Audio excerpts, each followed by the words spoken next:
Hello, Brown football fans, and welcome to another Saturday of EverTrue Reruns. My name is Scott Credisci, the radio voice of Brown football, and this week we look back to a 1995 matchup between the Brown Bears and the Holy Cross Crusaders. That game was at Fitton Field in Worcester, Massachusetts, a game won by the Bears 37-14. And joining us right now to talk about it from the class of 97, Paul Choquette. Paul, how are you? Good to be with Scott.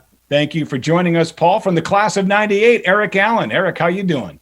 I'm doing well, Scott. How are you? I'm doing great. Thank you for joining us, Eric. And from the class of 96, Jeff Bloomquist. Jeff, how you doing? Hey, Scott. Thanks for having me. Well, guys, thanks for joining us. We've had a lot of fun doing these. What we're doing, because there's no Ivy League football this fall, is we're kind of just going week to week and talking about games against opponents that would have been on our schedule this week. For instance, this Saturday, today, we would have played Holy Cross. So we're taking a look back to your era, to the mid-90s, and a game that you guys beat Holy Cross 37-14. Now, I'm going to test your memory here. Maybe, Paul, I'll start with you. Do you remember how that game started and how it went? Because I'll jog your memory if you don't.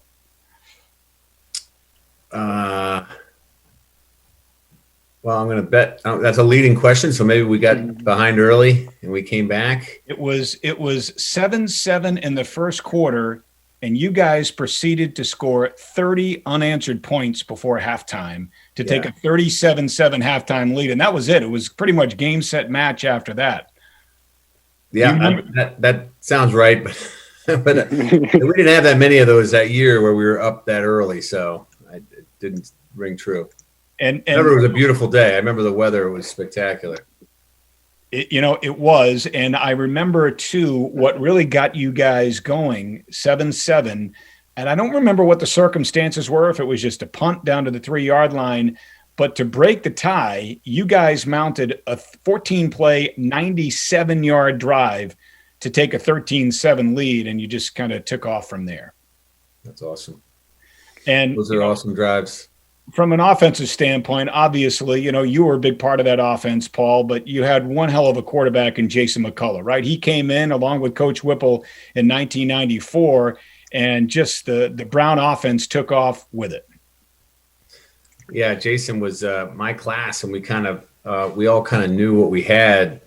Nothing against some of the folks that were ahead of him, but we just felt like he was going to get his shot, and it was going to be because his arm was phenomenal. He understood the offense, but Jason was actually an incredible athlete, really good runner, really tough guy, big guy, strong. So, he was definitely a dual threat, more than maybe people realize.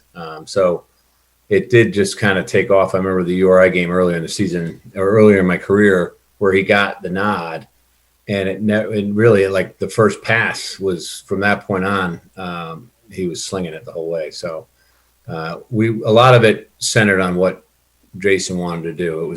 He was sort of the centerpiece along with Marquise. Eric, I do recall he played really well that day too. I don't remember the stats. I do recall he played great.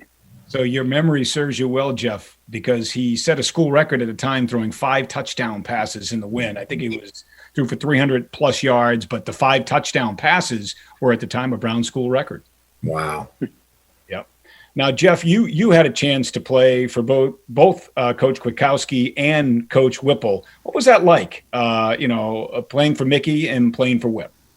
It was a little bit night and day. I mean, Whip came in and really wanted to change the culture, and he did.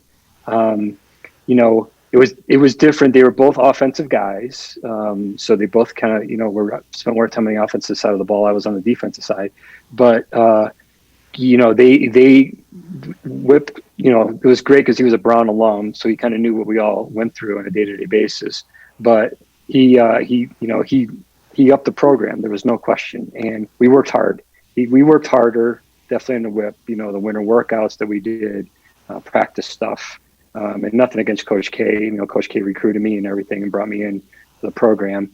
Whip whipped up the ante, and it showed in the field. And he had a belief, he instilled a belief into us that we could win every game that we played in.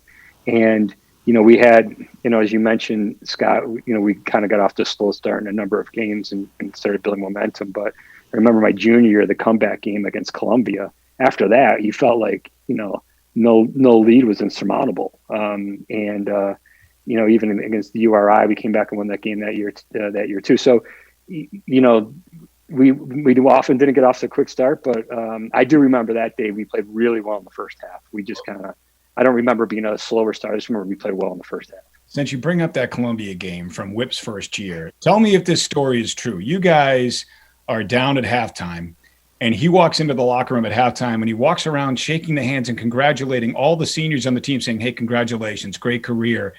Being sarcastic, obviously, because you guys just didn't have your best or give it your best in the first half. The second half was unbelievable. I don't know what the number was, but I think you scored 50 unanswered points or something. 56. Yeah. And it was bizarre. It was surreal because weird things were happening. Like we would kick off, there'd be 2 plays, fumble, we would recover, 2 plays, score. Kick off again, they fumble the kickoff, we recover, score in 2 plays. And then we've tied the game and Columbia just quit. It was just like, it was over. And they had a decent team. Marcellus Wiley was on that team.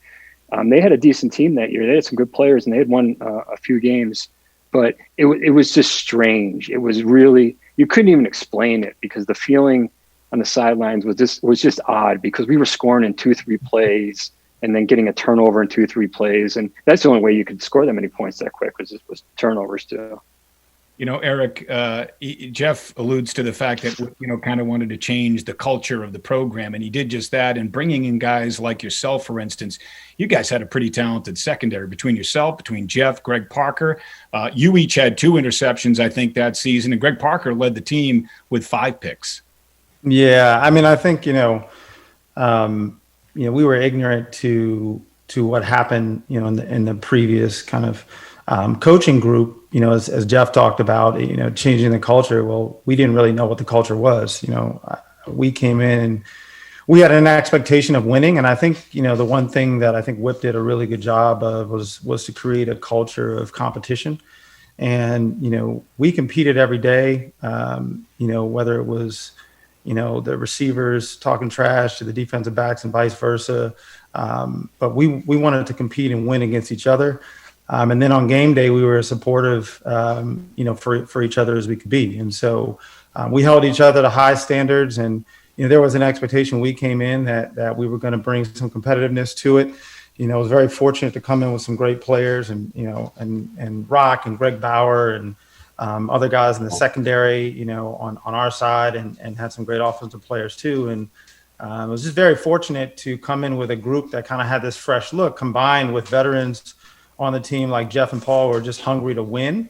And it was great because when it started coming together, like I do remember that Columbia game. The one thing I remember that I thought that Coach Whipple was going to scream and yell and just go nuts because we were down. And he was so much calmer than I was expecting. And he had this kind of swagger that rubbed off on all of us. Like, wait a minute, this guy actually thinks we can win this game. Well, maybe we'll go out there and give it a go. And as Jeff said, one thing led to another, and then you could just on the sideline we knew it was over, and we were still down by like 14 or something like that, but we kind of knew it was over. And then defensively, it was just fun. Like it was like every ball seemed to be so big, everybody was trying to go after it, and that's kind of the attitude I think in the culture change that built the foundation for success for Brown football for years to come. Paul, we talked about your quarterback, Jason McCullough. Well, you guys had a ton of talent on your side of the ball as well. Marquise Jesse, Paul Fischera, Sean Morey, Jason Dummert, Steven Smith. I don't even know maybe you can name some of the hogs that were a part of the offensive line, but you had a lot of talent on the offensive side of the football, didn't you? Yeah, it was as a tight end, I was worried because of the Whip's offense. I thought was going to be more of initially like a run and shoot with no tight end, but he was, we ran the ball as much as people think. I mean, Jason broke a lot of records, but it was as Whip's line was, what the pass sets up the run. And so there was no huddle. It was sort of fast and furious, but we ran, we threw the tight end, we threw to the wide receivers. Jason tucked it away. I mean, there just was sort of a kind of a relentless offensive onslaught that could be had. And I think at the time we had, I think Renee Abdallah was on that team. We had Danny McClutchy. 95 probably was, Jeff may know a few folks from his class. Evan was one of the guards. The guards. Jeff Roof was Paul a guard. Sloan was on that team. Yeah. And so, those are some big guys.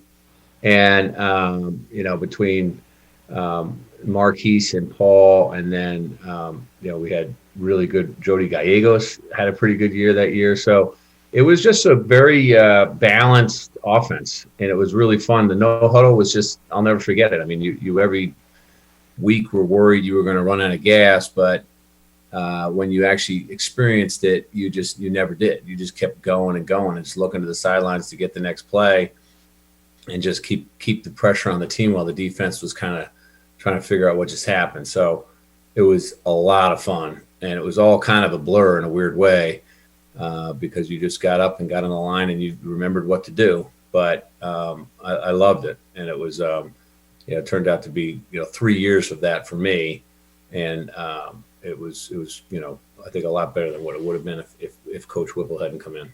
Yeah, Paul, and for you, your senior year, you put up some big numbers, all Ivy honors. You had 33 catches, 402 yards, and 6 touchdowns your senior year. Yeah, it was good. I mean, I'm pro tight end. I like the. I'm not objective about it. They should throw to tight ends all the time. They never can get covered. Eric could never cover me. You just box out and have the right path. Well, tight ends cheat, so they always push off, and they never get called for it. So that's why I couldn't guard. I mean, look, the guy is huge and has great, catch radius, and he's right. It's very difficult to cover. The only ones that could cover you were people like Rocky, who also held. So Rocky and I would just sort of end up hugging each other in the middle. Exactly. So. But yeah, it was. I mean, look, that best defense we played most weeks was that 95 with when Eric and Jamal and Joey Karkutsky. Some of this, there was a moment there where that defense, I think it was Coach Worth, right, was just really physical and athletic, and so to some degree we actually had, I think, some of the better defenses in that period of time than maybe we've had the last 6 or 7 years at Brown. Well, Jeff, since Paul brings up the name Joe Karkutsky, that name really sticks out to me. Man, he was tough. He had a nose for the football. He led the team in tackles that year. He was just where the ball was, Joe Karkutsky was. He sure was. He was a great football player. Wasn't that big of a guy either, but you're right. He had a great nose for the ball, was super aggressive, always seemed to run downhill and make a tackle. We were talking before we got on and how Billy O'Brien loved Joey Karkutsky from day one. When Joey showed up, he loved him. I remember in camp, Joe's freshman year. So tough kid, really tough kid, made a lot of tackles. Eric, I know you mentioned some of the names on defense, but, a guy like Brendan Finneran, again, tough as nails, Ernestine, you mentioned Greg Bauer, Bob Spicazzi, Tony Cornacchio. So you guys had some dudes on your side of the ball too. Yeah. I mean, I think, what made us really good defensively is that we were good up the middle. So, when you talk about Finn, at kind of the nose tackle or tackle position, and then you look at Karkutsky, and then you look at Gene Smith, being kind of the center fielder there. You're talking about, we had, when you throw Rocky in, I think you have, some 3 or 4 or maybe 5 kind of potential Hall of Fame candidates, and guys who aren't in now probably will eventually, like a great up the middle. Just like baseball, when you can, when you have something strong up the middle, it's really difficult to attack. And then you had complementary, strong players and a lot of speed, a lot of athleticism coming off the ends, guys like Marlin and defensive ends, that were very physical. And so, we had a really good defense and we competed. And as Paul said, we were fortunate to be able to go up against, the whiplash offense and during the week. And so we were getting each other ready, outside of Penn, that was always a formidable competitor. We liked our chances going against our offense every day in terms of the toughest test that we had in any given week. So, it was great and an honor to kind of play with those guys and to see the success that they've had both on and off the field. Jeff, the 95 season started. You guys lost a high-scoring shootout against Yale, and then you beat URI before this Holy Cross game, which you won 37-14. I know Rhodey is the Governor's Cup and in-state rivalry, but this is kind of a local rivalry as well, right? I mean, just 45 minutes up, 146 in Worcester, Brown and Holy Cross. Yeah, no doubt. We had a big win versus Rhodey the week before. They had a really good team that year. Bobby Apgar, Cy Butler. They had a good quarterback. So that was a good URI team. It was a really good win for us. So we had some good momentum coming into the Holy Cross game. And yeah, like we all got, a lot of us got recruited by Holy Cross. I was recruited back in the days when they were scholarship and they were really good. Mark Duffner was the head coach. Then he left. Gordy Lockbaum. The few years before that, they had beaten BC. So they had a lot of tradition. Then they dropped the scholarships and the program kind of fell off a little bit, but they had a lot of proud tradition. Close, it was great. I do remember Paul said it was a nice day. It was a beautiful day. I remember that. And Fitton Field's a pretty cool place to play. It is. And so yeah, it was. We were building. We had a tough loss against Yale, a really tough loss. We got stopped on the 3-yard line as time ran out. Then we played really well against you and beat a good URI team. And then we basically had the rest of the Ivy schedule coming up after that. So we wanted to, play well and continue to build momentum in the Ivy schedule. Paul, a couple of weeks ago for Harvard Week, we had your dad on to talk about the 1950s and Brown's dominance of Harvard back in the day. And, for you, Brown football has been a family affair, right? Your father was as good as anyone who ever came through this program, and you guys have just been so good and so close to this program over the years. But I guess, was there ever a question if you were going to play football in college, where it was going to be? Yeah, definitely. I mean, nothing against Jeff or whatever, but the year before I came to Brown, the Brown was 0-10. So you had to at least hedge a little bit. I could tell you that the school that I was had been, I ended up taking a prep year after public school in Rhode Island, and so the only school that had been talking to me both times was Holy Cross. I visited Holy Cross. I actually found Pete Voss, who was the coach at the time, as an ex-Notre Dame quarterbacks coach. I'm a huge Notre Dame fan, so I was kind of getting all bought into it.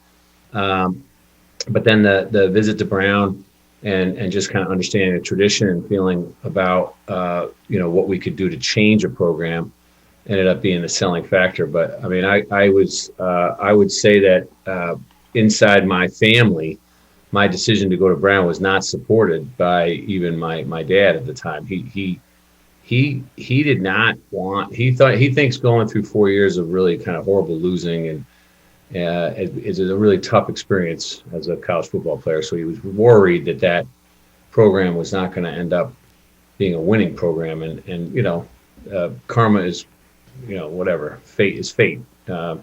We made a change and we got Whipple in there. And as all of us on this call remember, the concept of learning how to win was what we went through in our time there, because we lost a lot of games we probably should have won just because we were, hadn't felt the taste of winning all the time. So I was really excited that I made that choice. So if I had gone to Holy Cross, actually, I think I would have won less games than I did if I had stayed at Brown. And we're happy you made it too. Eric, you graduated in 98. So a couple of years before the class that won that first of 3 Ivy League championships under Phil Estes, the 99 Ivy League championship team. But I mean, a part of you has to feel like you guys helped lay the solid foundation for that championship season of 1999. Yeah, look, I think at the end of the day, it's about winning and losing. So, it's we didn't get it done in times that we probably could have. I think we had enough talent to do it. We just didn't do it. But there are no regrets. I think to your point, I think we did create a culture of winning and it started to build on itself. We certainly hope that, the 3 of us and all the rest of our teammates take a lot of pride in having built and turned around, Brown football. And we all think that we contributed to those championships later on because of the culture that we brought to the school and hopefully the additional recruits. So, I certainly wouldn't have traded it for the world, and the guys that we played with, the teams that we had. There are a couple plays here or there that I think we would have liked back, but that's the beauty of sports, right? Is that you're able to translate the learnings that you take from experiences like this into our own respective jobs, and learn to live with those types of things. So we certainly, I think I can speak unanimously for our teammates that we feel like we made a contribution to Brown football, and we're very proud of what we accomplished. I like the jersey, by the way. Is that your game jersey you got on there, or what? Look, listen, this might not be. I don't know. Well, I don't know. Maybe we're able to grab that off the rack at some point. Jeff, have you stayed in touch with any of your former teammates? I mean, obviously, I think if people don't play sports, they might not quite understand the bond that you make with teammates. When you guys are going through practice every day, when you're in summer camp and it's 2-a-days and you're busting your ass, and then, you go through the trials and tribulations of a season, right? I mean, 0-10 to all of a sudden winning games the next year. Have you kept in touch with some of your teammates over the years? Absolutely, Scott. And I think that's one of the great things about Brown is the strong alumni network and feeling, frankly, that you have not only amongst your football teammates, but at the school overall. For example, Bill Robertson he was outside linebacker on that team. You get to talk to people that are become super successful in their lives too.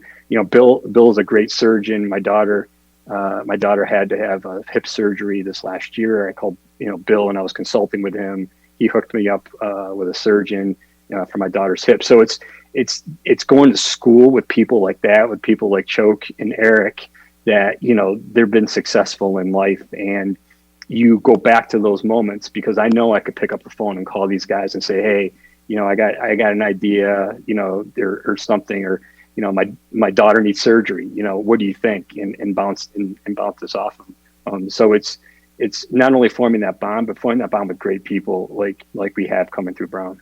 And Jeff, you also mentioned Billy O'Brien earlier, and unfortunately he just got let go by the Texans, but what an unbelievable coaching career he's had, a former Brown football player himself, a former assistant coach, as you know, at Brown. And, he's coached at all levels in the college game and in the pros here in New England with the Houston Texans as head coach. And I have no doubt he's going to land on his feet and be coaching again somewhere very, very soon. But, it kind of makes you feel proud too when you see guys, make it to that level at the professional level, right? I mean, hey, this guy, was a coach for my team, and, here he is, a head coach for a successful program in the NFL. OB's a salt of the earth guy too. The guy, he was a head coach for 7 years in the NFL with a winning record. There's not a lot of people that can say that.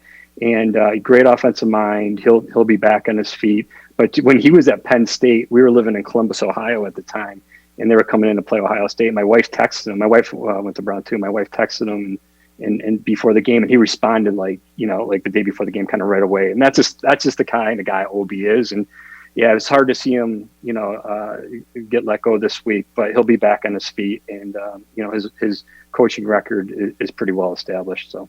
And Paul, Sean Morey was a teammate of yours. I know he graduated a couple of years after you, but again, we want to talk about a guy that had a great NFL career. Mm-hmm. I mean, just an all-pro, a special team standout in the National Football League, won a Super Bowl championship, ironically, with Coach Whipple on the staff in Pittsburgh. But, that had to be cool too. You guys, go out to practice every day and playing games on Saturdays, and here this guy is just getting it done in the NFL. Yeah, I mean, he was, it wasn't as surprising. I think the transition he made into becoming a leader in special teams and how he, to some degree became all pro. He was captain. You could see him out there kind of running the groups he was with. That sort of transformation where he sort of shifted his, kind of value to the team from being a standout wide receiver to being something that is the third part of the football equation. It was incredible fun to watch, and I'm just very proud because he probably had to work hard to sort of think differently to say, how can I help this team win without necessarily catching passes like he did for so many years at Brown. So It was awesome to watch. Every time I see him, he's still just like Obi, the most down to earth guy, easiest guy to talk to. Another just phenomenal alum who loves being a part of the Brown history. So, and he's got his number hanging in the stadium there. That's right. Only number to ever be retired in Brown Athletics history. Paul, who was your tight ends coach, if you recall, in 1995? We had a couple, but Billy O'Brien was my first tight ends coach. And that was when, he had just gotten out of college. So, I don't know if he even knew that he was going to be as successful as he has become. I had a guy by the name of John Hartnett for a while, and then ultimately I got John George, who is Frank George's son. That's right. And he was a tremendous tight end coach and a tremendous friend and great mentor. So being somebody that's from Rhode Island and seeing that he coaches around schoolboy athletes around Rhode Island, I've been able to stay in touch with him. So good experience for me. And we always had really good, solid coaches at Brown. I never really can complain that I didn't have a good sort of well thought out choice that they made at that position. And Eric, you and Jeff played for Coach Abbott Burrell. I mean, how good a coach and how great of a human being is Abbott Burrell? Oh, just nicest guy. Kind of let us mess with him. We always were. Defensive backs are, we always talk trash and playing games, and he always tried to keep us on track. And with folks like Jeff and myself and Rock and Greg Parker, just a bunch of clowns in there, having a good time, talking trash to each other. And he was able to kind of rein us in and we kind of called ourselves a hit squad, and we took a lot of pride. We always had to tutor Parker to have him tackle somebody, but we had a great time together. Yeah, he got there eventually. He just picked the pass off, so he didn't have to. Right. So when think about the coaches on that team, Whip's now the offensive coordinator at at Pitt. I mean, he's had great success. Like we talked about Obi. Johnny Perry was on Obi's staff down at the Texans. Hevesy, I think Hevesy's the offensive coordinator at Florida, or was for a while. He was with Dan Mullen for a while. And I'm forgetting somebody else. Brown's in Michigan. Don Brown, Michigan. Yeah. So, and Coach Worth had forgotten more football than anyone can remember. He had just been around for so long. So I think Coach Gorham. That was a great staff. Gorham was a head coach somewhere. Estes obviously became head coach at Brown. We had incredible coaching talent around us. And it was amazing. It was a great experience. It was a lot of fun. Well, guys, it was great to reminisce about the 1995 team season and, of course, that win over Holy Cross. It is Holy Cross week for Brown, and unfortunately, no real games to talk about, but we're hoping next fall we'll be back to playing football in the Ivy League. Thanks so much for joining us and taking us for a trip down memory lane. Oh, thank you, Scott. Thanks, Scott. Go Bruno. Appreciate it. Good seeing you guys. EverTrue, guys. All right, good job, guys. Thank you. Thanks, Scott. Hey, one quick